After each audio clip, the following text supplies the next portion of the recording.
Gave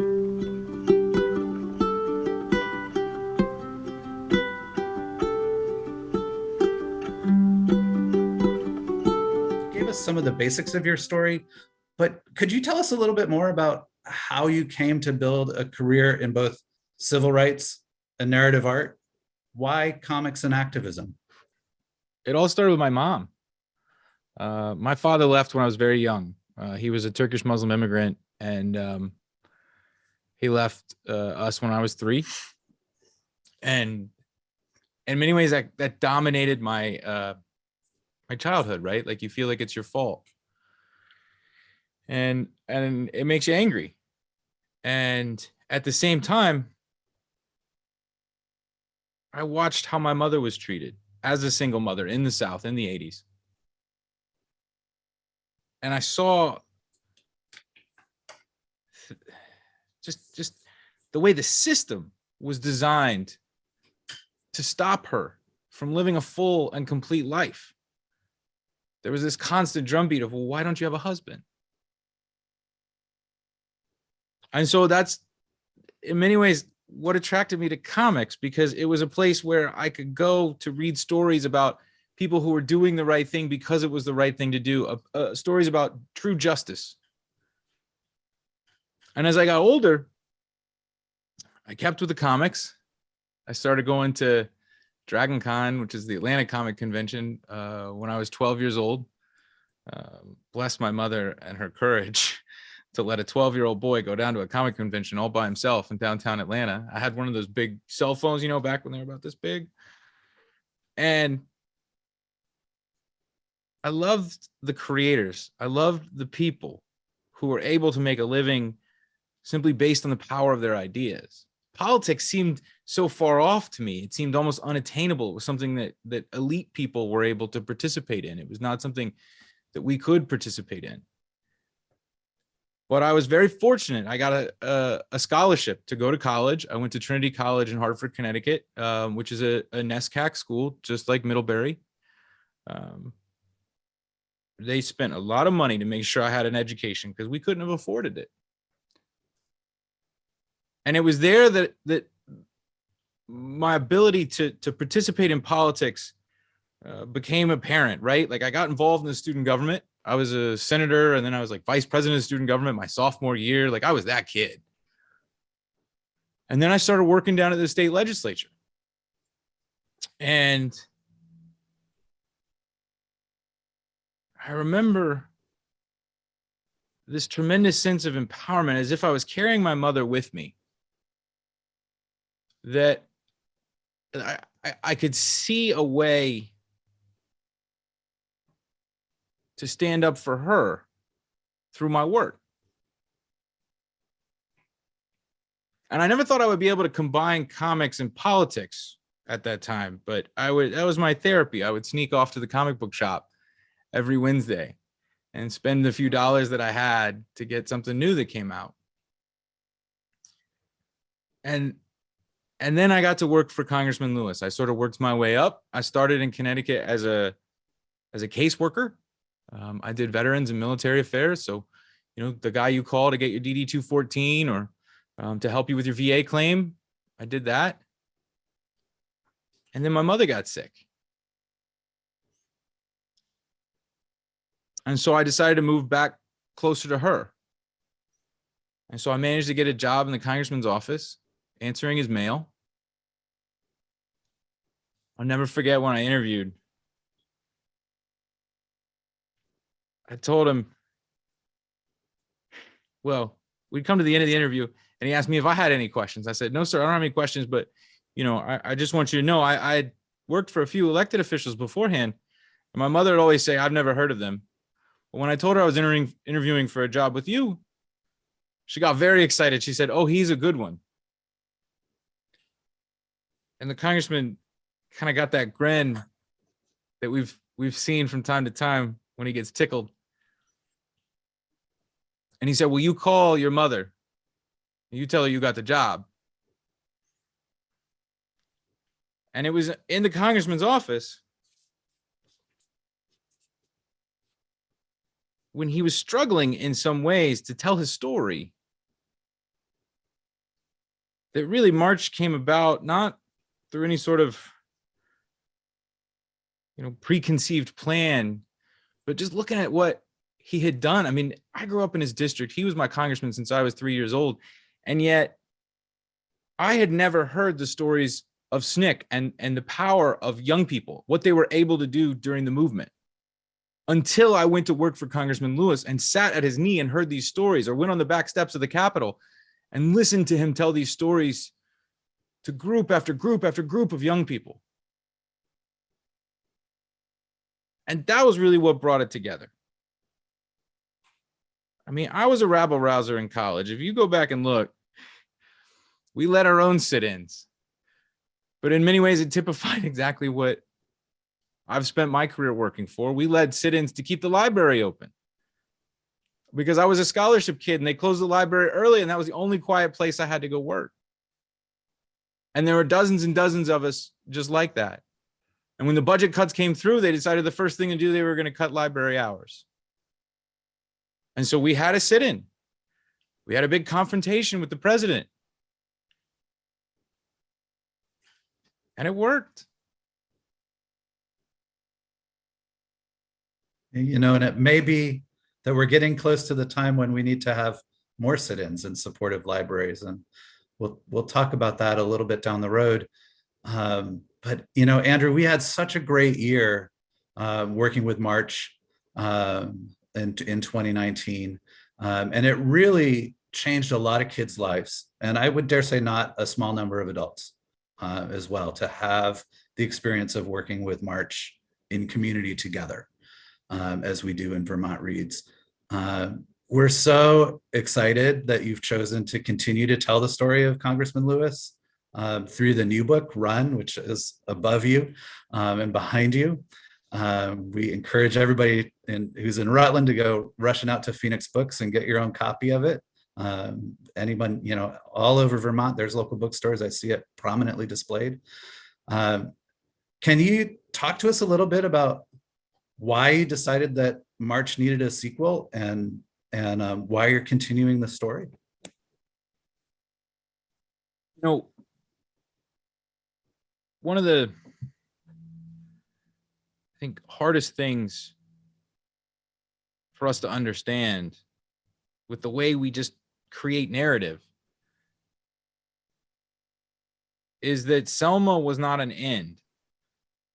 The Voting Rights Act passage in 1965 was not an end, it was a beginning. And when the congressman and I talked about what we should do after March, it became clear that we couldn't just do a March Book 4. We had to make people understand that this was a different era. It was a different era for John Lewis. It was a different era for the movement. It was a different era for the struggle. And people have forgotten that the pushback against the Voting Rights Act, this isn't something new. This is something that began days after its passage. 2 days after the Voting Rights Act was signed into law, John Lewis goes to Americus, Georgia, where the Klan has now taken up the tactics of the movement and leads a hooded march through the streets of Americus. It's days after that that the Watts Uprising happens. And in that fall, you see the murder of Jonathan Daniels in Fort Deposit. By New Year's, there's the murder of Sammy Young, people who were all working to register people to vote. And then in January of 1966, they refused to seat Julian Bond in the Georgia General Assembly because of his opposition to the Vietnam War. Even though there's a white supremacist former United States senator with a statue on those Capitol grounds who also opposed America's intervention in foreign wars. There was a double standard for these elected officials. And these lessons have been forgotten. I think with the success of March, we forget how many of the lessons of the movement were not taught in schools, were not widely understood. When we started this, there was something called the 9-word problem. which essentially said most young people in the United States were graduating from high school only knowing 9 words about the civil rights movement. It was Rosa Parks, Martin Luther King, I Have a Dream, and that's it. And March changed that. It became one of the most widely taught graphic novels in America. It took the civil rights movement and put it back into America's classes. And now there's pushback on that on a level and of coordination that I don't think we were prepared for, but we knew it was coming. And when you look at what happened in that year between 1965 and 1966, the battle lines that we are fighting on today were drawn for the first time. The world order that was created after the passage of the Voting Rights Act had to be understood, had to be told, had to be taught, so that right now, with the struggles that we're facing, we were equipped. We had the tools necessary to understand that history in such a way that we could fight back. And I think that's what was on the congressman's mind. We think of these great moments and then we forget about what happens next. And so the congressman put us back to work. And that's where this book comes from. Andrew, are you envisioning that you'll continue to tell the story with further volumes of Run? And I think related to that, I have an interesting question about, Congressman Lewis is a very complicated guy who lived a very long and rich life. And the way that you and Nate and the congressman have managed to structure the comics of March and now Run is really fascinating. And I wonder if you can talk a little bit about how you made choices, both in March, but more particularly in Run, and what kind of choices you might be thinking about making if there are future volumes. The congressman and I finished 2 scripts. We'd originally outlined it to be 3 books because this was supposed to be a trilogy about this relationship between John Lewis and his best friend, Julian Bond.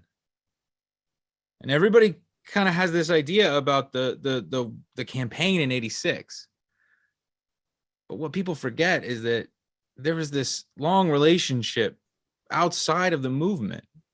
I mean, John Lewis and his wife used to double date with Julian and his wife.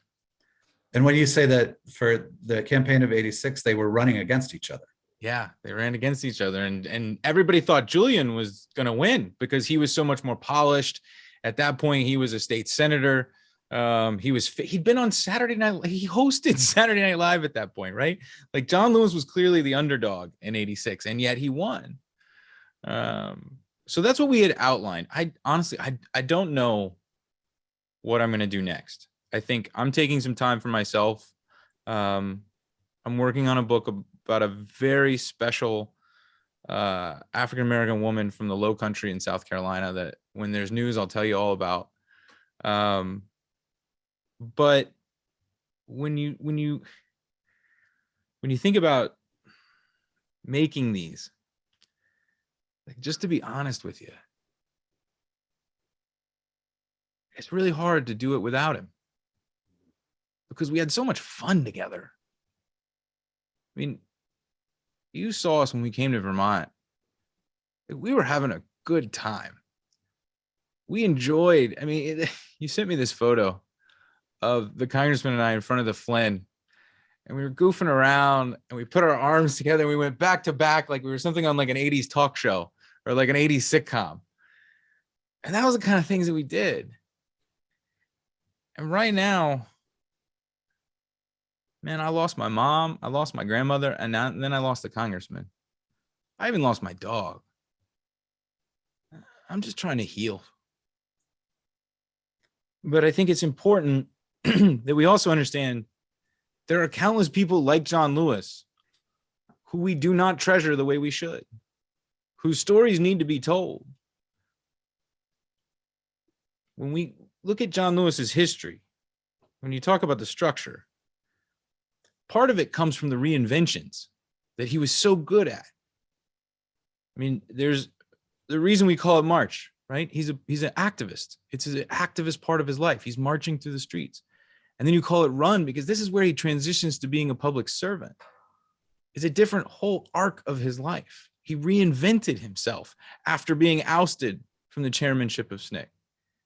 And honestly, the graphic novels in themselves represent a different arc in his life. He reinvented himself. He became this cultural icon in a pop culture way by writing these graphic novels, going on leading children's marches through Comic-Con, embracing these outside the box ideas of a young man, me, who he had faith in. And it's just really, really difficult to think about doing this without him. But I hope what people take away from these books, and the structure in particular, is that John Lewis's career was not a linear line up. It was full of highs and lows, setbacks and successes. But what made John Lewis so extraordinary was his ability to persevere, as he would say, to be persistent and consistent.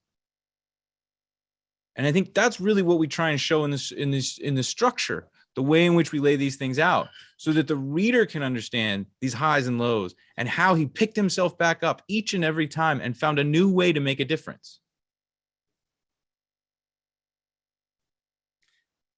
Andrew,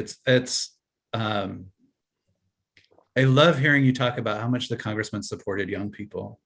And it of course harkens back to the fact that he was a young person when he started in the movement. And that was a huge part of his identity, was that he was younger than a lot of the other leaders. I want to talk a little bit more about comics and politics and voting rights, but I feel like now's a good time to mention Mouse.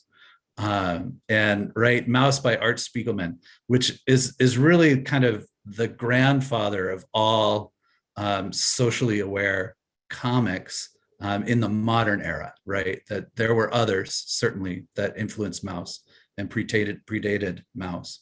But right after Mouse came March, just 10, 15 years later. And I wonder if you can talk to us a little bit about how you're feeling about the ways that comics are used to teach history in the United States today and promote social change. Does the strategy work today in the same way that it did when MLK and the Montgomery boycott was published in the 1950s? I think it's even more important today. When Martin Luther King and the Montgomery story came out, this was a pulp medium, right? You could print it cheaply, you could hand it out, you could hide it in your bag. But the visual literacy, the adulation for sequential narrative wasn't there yet. And part of the reason I think we're having so much growth in this space is because this generation grew up on the internet. They're digital natives. And sequential narrative is essentially their native language, because that's the language of the internet. Whether it's a tweet or a Facebook post or TikTok, whatever it is, these are essentially sequential narratives. And so if you want to convey information, particularly if you want to teach, graphic novels, hands down, are the single most effective tool. There's a reason the United States military had Will Eisner during World War II adapt their airplane manuals into comic books, because that was how they could teach the pilots and the mechanics and the engineers the fastest. And now with young people growing up, the sequential narrative is a part of their everyday life, because we're putting iPads in front of 2-year-olds. It's more important now than ever. We have to embrace sequential narrative. And I think when we talk about Mouse, that was always the highest compliment. As people would say, I think the Washington Post said, March is the next Mouse, which is, I guess looking back on it, I kind of did name it a little similar. Just changed a few letters, right? Good writers borrow, great writers steal, right? But you also had these works like Fun Home from Alison Bechdel, a Vermont resident. And you had American Born Chinese, and you had Stuck Rubber Baby, and you had Blankets, and you had a whole burgeoning literary, and Persepolis. You can't forget Persepolis. This burgeoning literary element. I think what what is different in particular this time around, right? Like Spiegelman, art, who I've gotten to know a little bit over the years, his wife is incredibly influential, Francois Mouly, and I've gotten to know her too. And she was a real champion for comics, and having that sort of influence in the New York literary scene really helped bring Maus into sort of this acceptable realm for comics. But then comics like March, I'll never forget how many skeptical looks and sort of semi-derogatory statements I got from sort of the political elite when I would talk about why John Lewis should do it. But it was because of people like Catherine Patterson, who was the chair of the National Book Award committee, who's also a Vermont resident. She got it, right? They're no longer treating comics as if they're just for kids, which is what makes the ban in Tennessee so ironic. We spent so much time trying to convince the powers that be that comics aren't just for kids. And now these school boards are saying they're too adult. That was what they said in their resolution banning Maus. It's wild, right? But you've got to look at it in the broader national context. It's not just these school boards that are doing it. You've got states like New Hampshire, just next door to y'all, South Dakota, Texas. They're writing these laws that prohibit the teaching of protesting in schools.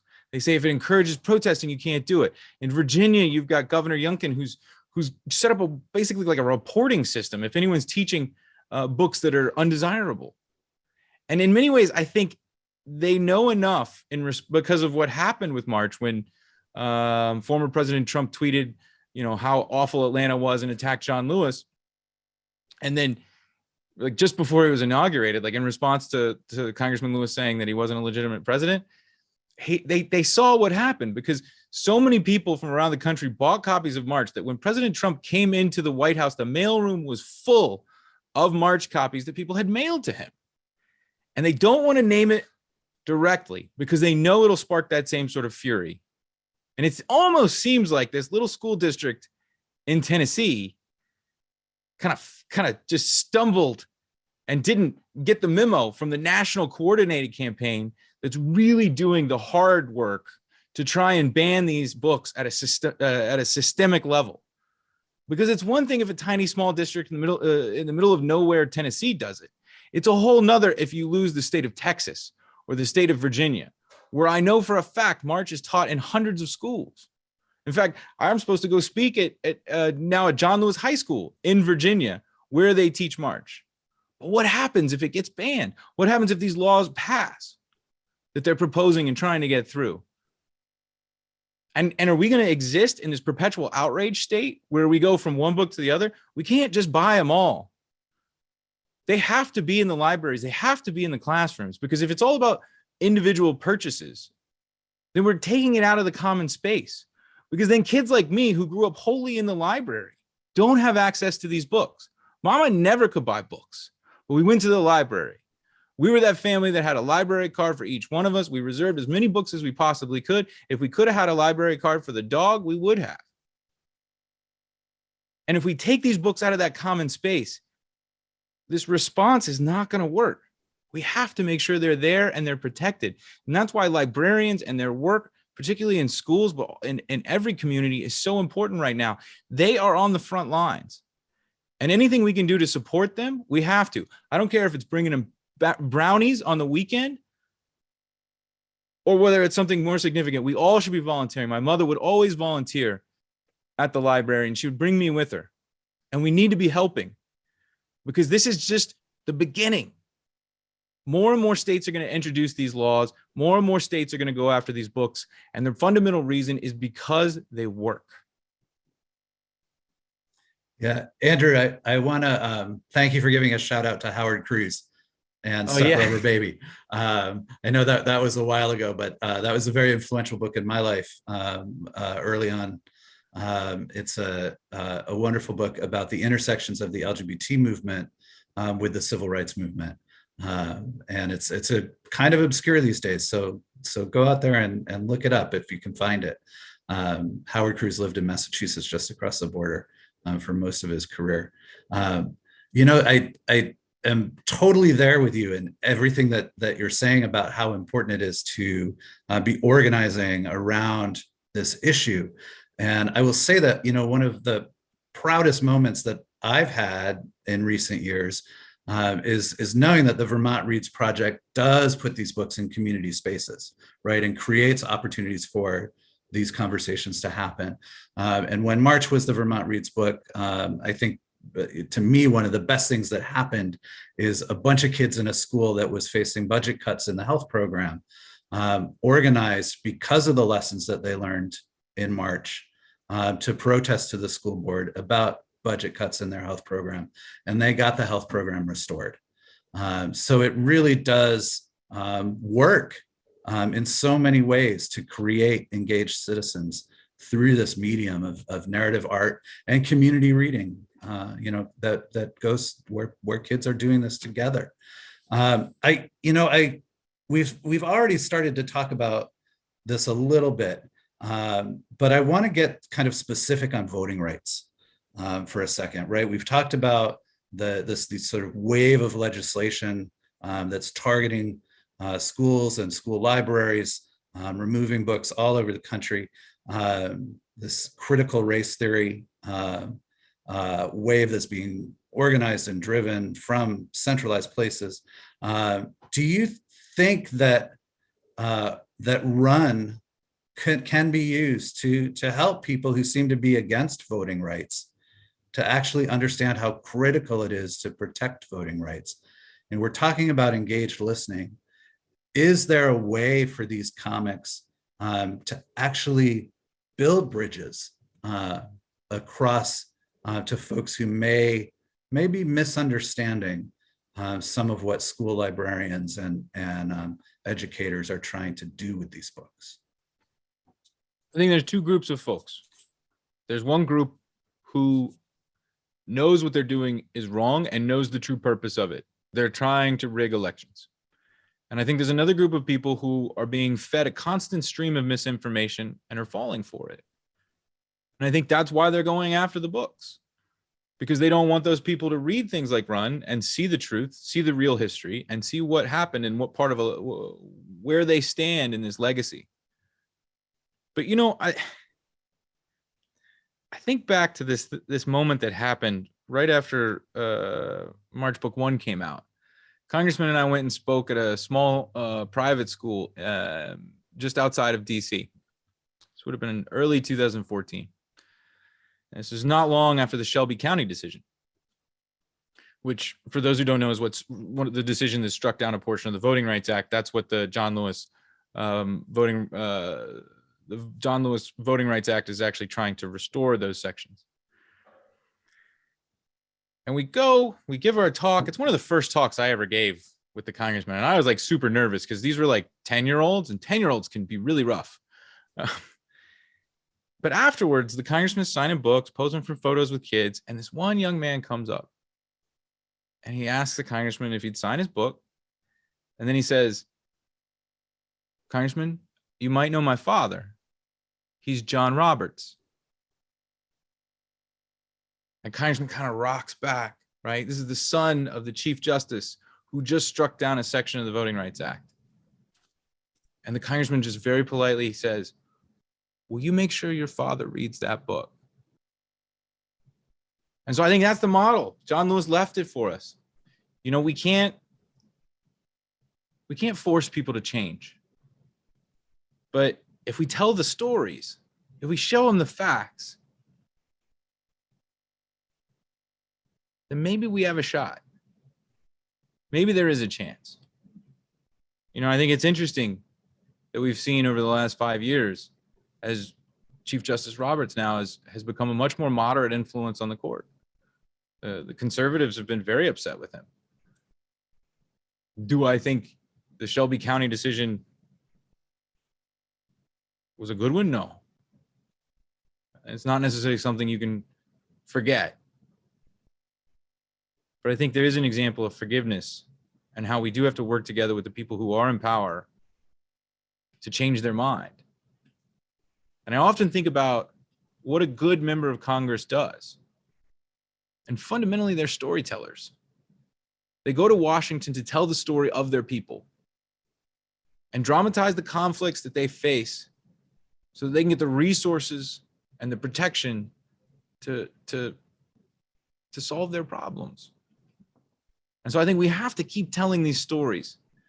Doesn't necessarily mean it'll work today or tomorrow, but it's the best shot we've got outside of direct action.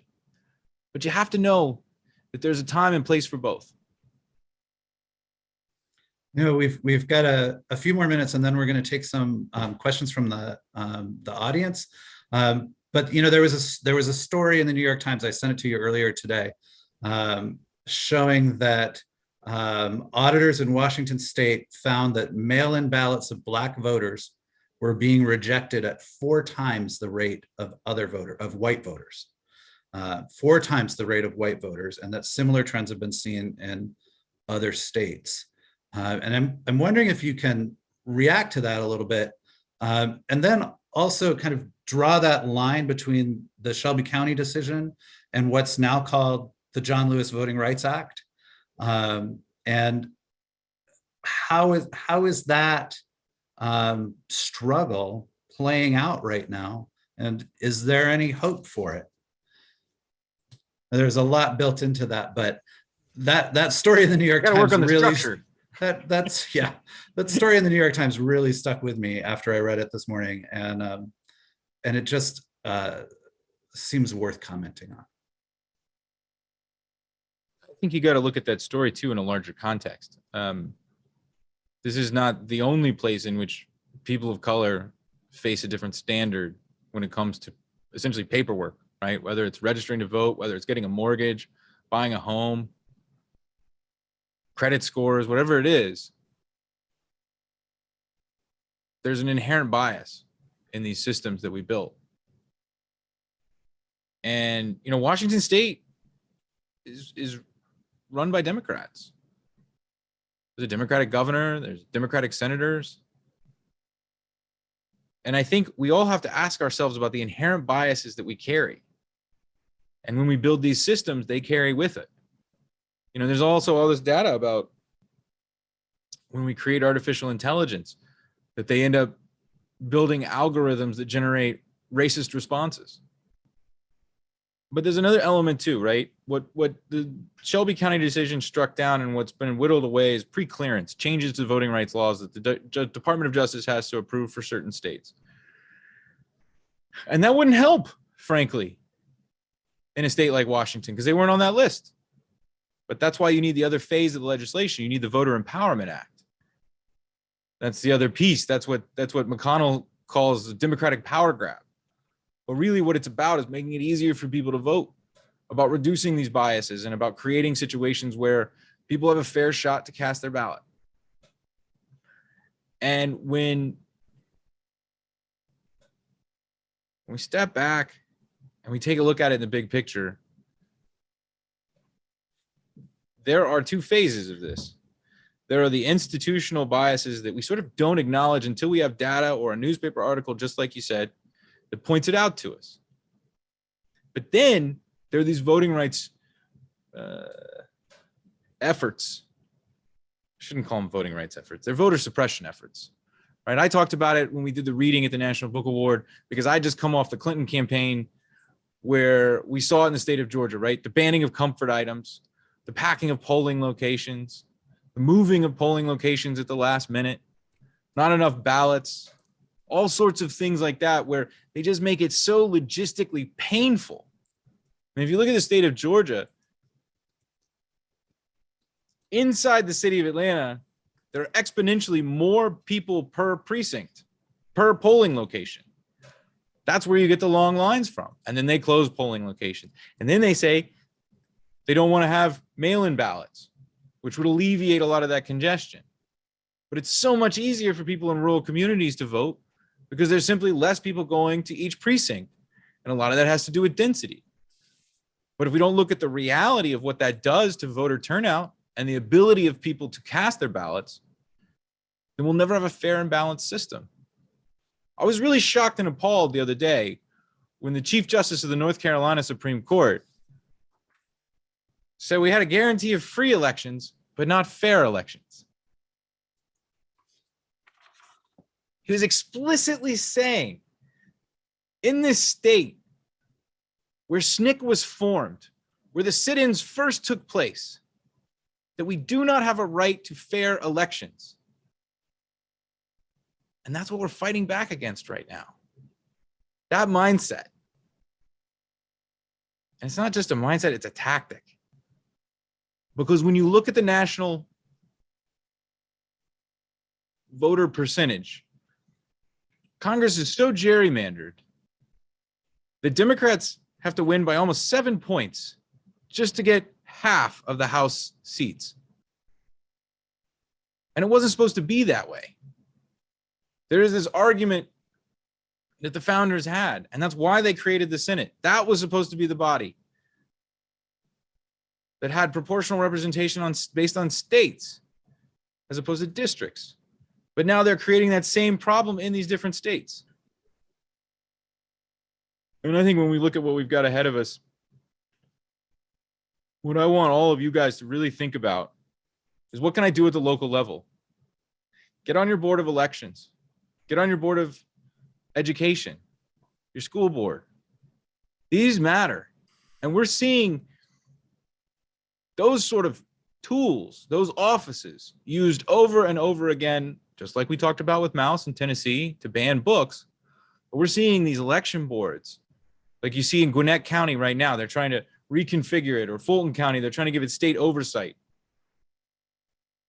They've got to have local participation, because otherwise they're going to take it over and they're going to use the rules to create unfair elections and make it harder and more difficult for people who don't agree with them to cast their ballot.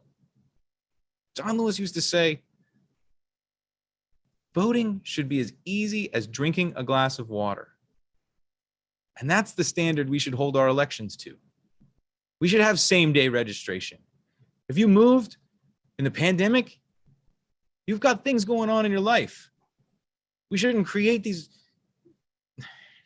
It goes hand in hand with paid family leave, right? If you can't get your kids taken care of because you have to go to work and you can't stay home with them, or you've got situations where you can't get childcare and you're just struggling to put food on the table, how are you going to have time to vote? And if you don't have time to vote, how are you going to make your voice be heard? And it's all of these different piece parts that come together to create this environment where disproportionately it is poor people and people of color who have the most number of obstacles put in front of them if they just want to cast their ballot like any other person. This is an important time. And I hope we all realize that we need to serve in some way. So that was a long answer to your question, man, but it was a long question. I'm going to ask just one more. I'm going to ask you to channel the congressman a little bit. And I know you can do this because I've seen you do it many times. But first I want to just say, I am so thankful for you reminding us that there are things we can do on the local level. I think that it's sometimes hard for those of us in Vermont to feel like we can fully participate in the national conversation because our situation is quite different here. And yet we still have extraordinary struggles with racism in Vermont on a daily basis. And there are things that we can do to get involved on the local level and to make change and to feel like we're making a difference. So thank you for calling that out, that running for your local school board is really important, even here, maybe especially here.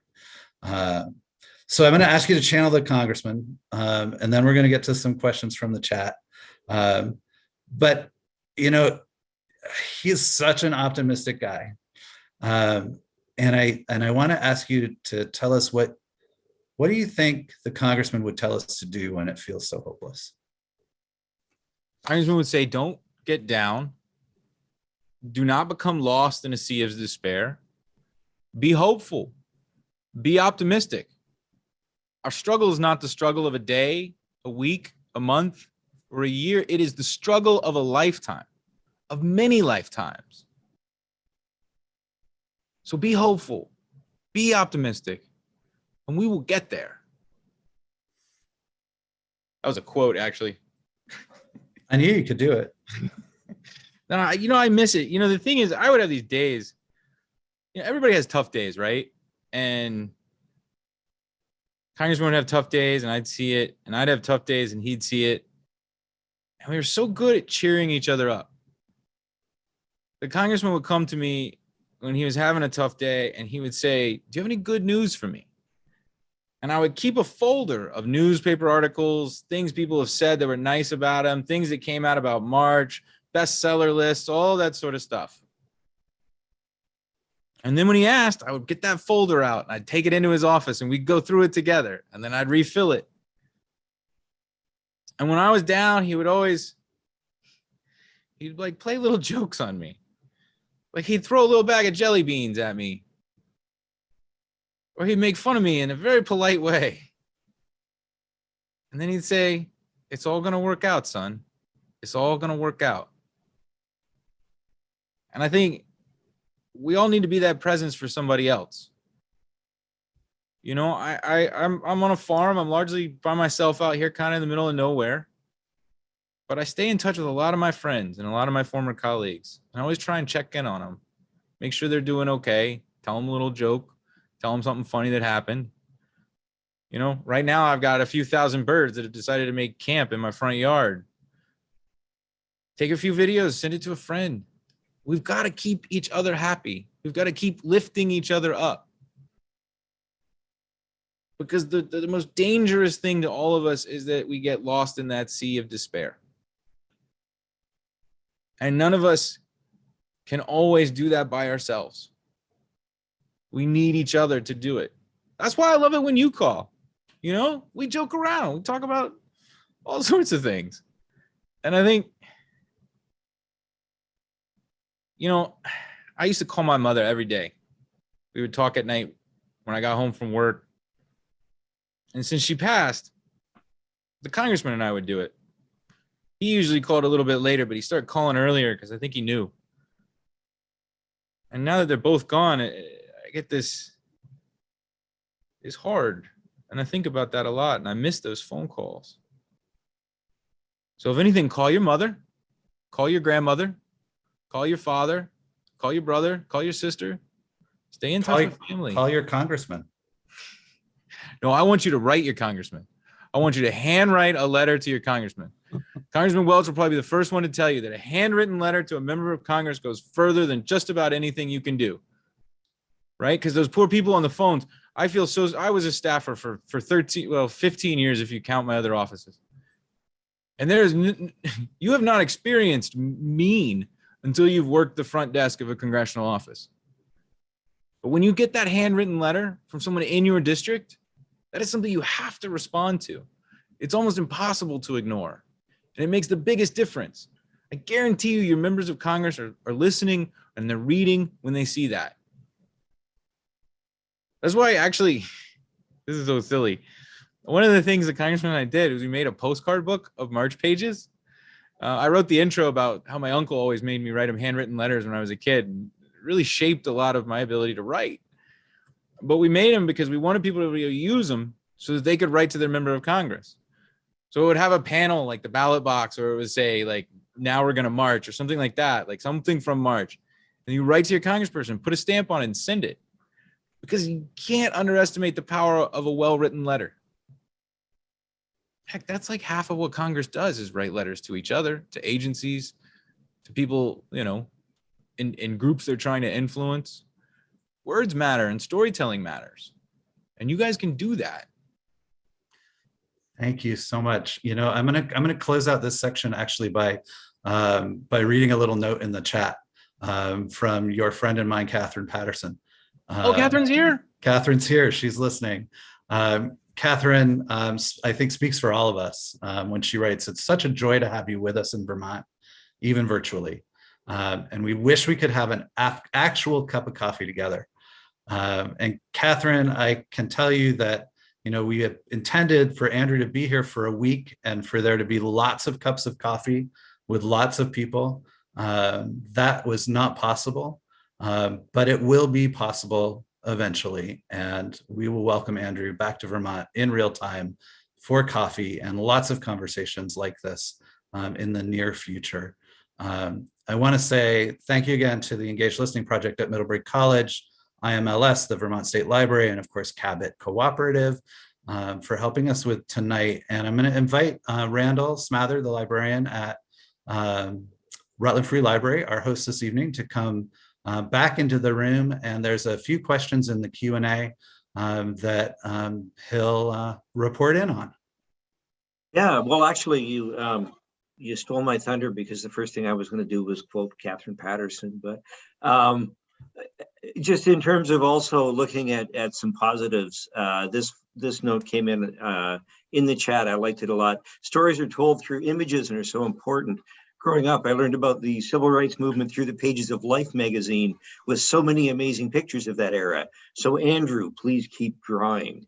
And I know that Vermont Humanities does save these chats, and if you need some cheering up and some positive moments, there are a bunch of them. So I would encourage you to take a look at the chat. But one specific question, and it's a favorite of mine, because we're always asked this at libraries, and it is, are March and Run too advanced for an 11-year-old? So I'd love to hear the author's take on that, because I know the librarians. I'm sorry, say that again. It kind of cut out for me. Are March and Run too advanced for an 11-year-old? No, I don't think so. One of my favorite stories to tell. Oh, this is great. This was usually one of my favorite stories. Just before March Book 1 was released, I got a phone call from a reporter at the Wall Street Journal, of all places.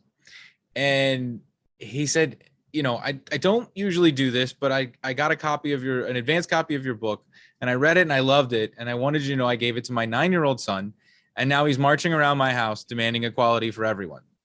And that's it, right? How do we instill a social consciousness in every 9-year-old in America? And that's what these books have the ability to do. Oh, that's a great story. I'm apologizing. I am stopping my video because I think it's interfering with my audio. So let's see here. There was another one. Oh, there was a question. What other books do you have you written, and what other books would you recommend for folks getting into graphic novels? And I know you named a bunch of them: Persepolis and Mouse, Fun Home. Are there other titles that you'd like to touch on? Sure. One of the ones I'm reading right now is this book called Gilia by Juni Ba. It's a West African fantasy epic, and it's really fantastic. I've written other stories that maybe aren't quite in the same March vein. They're fiction. I've done a lot of superheroes in the last few years, which was really for me. But I was lucky because these companies also let me do stories that addressed some important social themes. So like I got to do a story on Captain America in the civil rights movement. And that's in an anthology called Tales Through the Marvel Universe that came out, I think, a year and a half ago. Most recently, I did a story. It was in Truth and Justice #3. It's in the Truth and Justice trade paperback that came out in November, where, just to be totally frank and candid with you, I got to deal with some of my father issues in the story. Batman's son Batman's son's mother is essentially Turkish. She is what they always called Eastern Roman, which for those history buffs, they know that the Eastern Roman capital was Istanbul, at the time Constantinople. And so I made it canon that Batman's son is actually half Turkish, just like I am. And it talks about the struggles of being in both worlds, of having both parts of yourself and not necessarily always fitting in both places. And I got to make the first Turkish superheroes in the Batman universe. So that's in Truth and Justice #3. And I've done others. I think I'm really excited about this next book that I just can't tell you about yet because I don't want to get a publisher mad at me. But just keep your eye out. It's about a very, very special woman whose story really, really needed to be told. And so I'll hopefully be able to make some news in the next few months about that. And, stick with the classics if you want to get a good introduction. I think for the younger folks, Raina Telgemeier's books are fantastic. Gene Yang, if you haven't read American Born Chinese, that's for everybody. You should absolutely read that. Alison Bechdel just came out with another fantastic book called The Secret to Superhuman Strength. I've got it on one of these shelves. It's fantastic. So I think this is if you were just starting to get into graphic novels, now is an amazing moment. This is a renaissance happening right now. And so there is, for whatever your desire is, there is a new book coming.